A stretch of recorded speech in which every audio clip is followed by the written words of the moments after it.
E aí galera, tudo bem com vocês? Vamos aí para mais um giro de notícias sobre o Cruzeiro com questões importantes que têm movimentado o ambiente do nosso clube nas últimas horas. Meu nome é Emerson Araújo, esse é o canal 6x1 e desde o início eu peço para você deixar o like no vídeo, se inscrever no canal caso ainda não seja inscrito e usar os comentários para opinar sobre cada um dos temas que vamos abordar. O Cruzeiro venceu nessa sexta-feira o Paraná Clube por 2x0 lá no Mineirão, gols aí de Marcelo Moreno e Ayrton, não ferrou o nosso fim de semana, né, e de quebra conseguiu sair da zona de rebaixamento da Série B. Pode ser que a gente volte para o Z4 pela sequência da rodada, mas no momento estamos em 16º com 20 pontos, 8 abaixo do primeiro time no grupo de acesso para a primeira divisão. Nesse momento é interessante pontuar que não fossem os 6 pontos retirados pela punição na FIFA, a gente estaria em 8º lugar na tabela, a apenas 2 pontos do G4. Isso é só a título de informação mesmo, porque os pontos foram retirados e é irreversível. Mas tirando ali Chape, América e Cuiabá que deram uma distanciada na frente e o Oeste que ficou muito para trás, a gente tem um bloco de 16 times numa briga muito parelha e a Série B está totalmente imprevisível. Na coletiva após o jogo, o Filipão fez questão de destacar o alívio pela saída do Z4 e que o objetivo do Cruzeiro ainda é a fuga do rebaixamento e que a gente precisa focar em ultrapassar os 45 pontos para depois pensar em outra coisa. É inegável que está todo mundo animado, né? Afinal são 7 pontos conquistados em 9 possíveis, nos últimos 5 jogos o Cruzeiro só sofreu 1 gol, então são indícios interessantes, mas acho que ainda é cedo para dizer que o Cruzeiro se achou, que a gente está no rumo certo.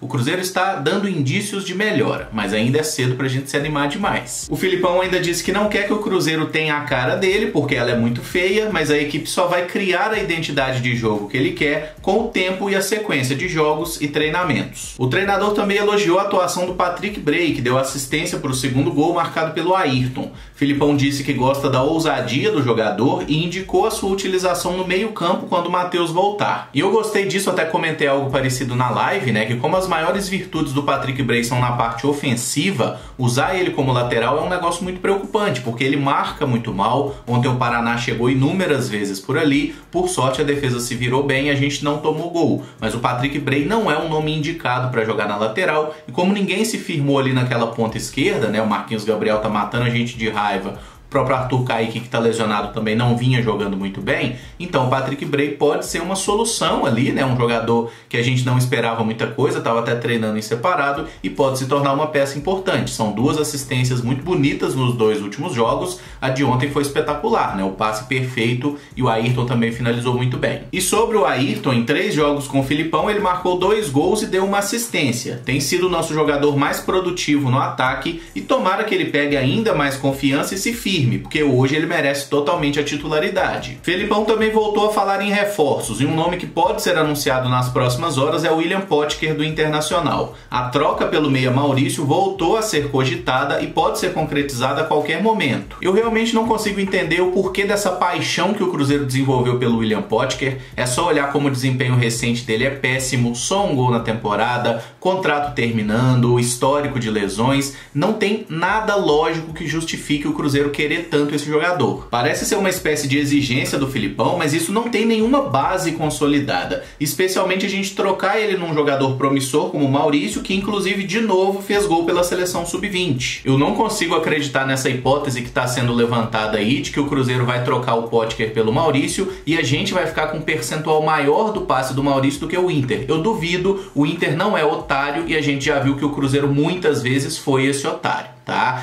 Então eu tô realmente preocupado com essa negociação, acho que tem tudo para dar errado, o William Potker não me anima em nada, e o Samuel Venâncio lá da Itatiaia até comentou aí que essa não vai ser uma mera troca de jogadores, tá? Vai ter mais alguma questão envolvida. Fato é, aqueles boatos de que o Cruzeiro pagaria uma grana para trazer o Potker parece que não procedem, o Cruzeiro não vai botar dinheiro nenhum na história, tá? E vai manter um percentual do Maurício. Mas eu acho assim que a gente tem que aguardar os detalhes dessa negociação para falar realmente, só que nesse momento, com os indícios que a gente tem, com as informações já divulgadas, é um péssimo negócio para o Cruzeiro, não tem nada que justifique trazer o William Potker nessa fase horrorosa, com um histórico péssimo de lesões, e sendo um jogador que em nenhum momento eu senti nele uma grande vontade de vir para o Cruzeiro, tá? E ainda tem a questão contratual, o Potker não ganha 150 mil, ele ganha bem mais que isso, como é que o Cruzeiro vai resolver essa situação. Como que os outros jogadores vão lidar com algum atleta vindo ganhando acima do teto. Enfim, eu acho que tem muita coisa mal explicada nessa história e acho que no momento o melhor é a gente aguardar se esse negócio realmente vai se concretizar. O pessoal do UOL já tá cravando, por exemplo, que deu tudo certo, mas parece que não. Ainda tá rolando conversa, tá rolando negociação.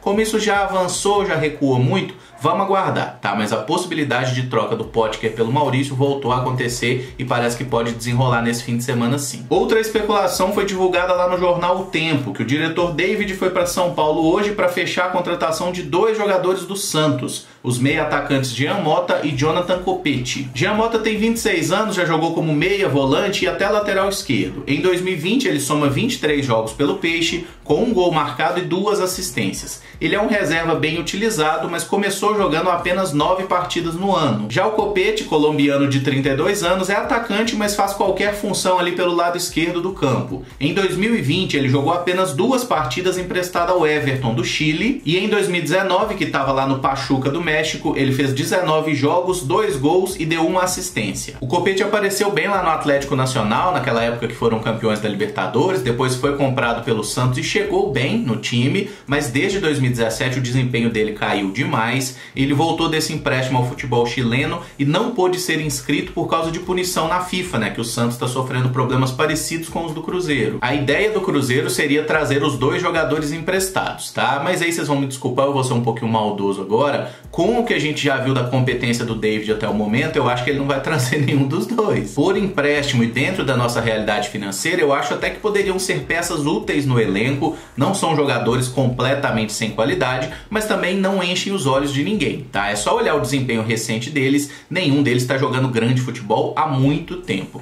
Se fosse para trazer um dos 2, o Jean Mota é um cara que me agrada um pouco mais, tá? Justamente pela polivalência, por ser um jogador mais novo e tudo mais, mas eu acredito que no final das contas nenhum dos 2 virá, tá? Mas a especulação tá existindo por aí, foi divulgada no jornal O Tempo e tá passada para vocês também. O meia Giovanni Piccolomo foi registrado no BID nessa sexta-feira e com isso ele tem condições legais de jogo para enfrentar o Botafogo de Ribeirão Preto na próxima rodada da Série B e pode ser o substituto do Regis, que estará suspenso pelo 3º amarelo. E para fechar, o nosso time sub-20 entra em campo nesse domingo, 3 horas da tarde no Sesc Venda Nova, para enfrentar o Botafogo. A gente está em 5º lugar na tabela com 13 pontos e o Botafogo na zona de rebaixamento com 8. Por essa diferença de 5 pontos entre um time que está no G5, né, e um time que está na zona de rebaixamento, dá para notar como é início de campeonato, está tudo ainda muito indefinido. Mas seja como for, o Cruzeiro precisa dessa vitória para se manter ali firme, né, não perder contato com os líderes da competição, e o mais importante é terminar no G8, né, essa fase aí que tem 19 rodadas, esse jogo vai ser pela 9ª, tem bastante coisa para acontecer, mas já estamos nos aproximando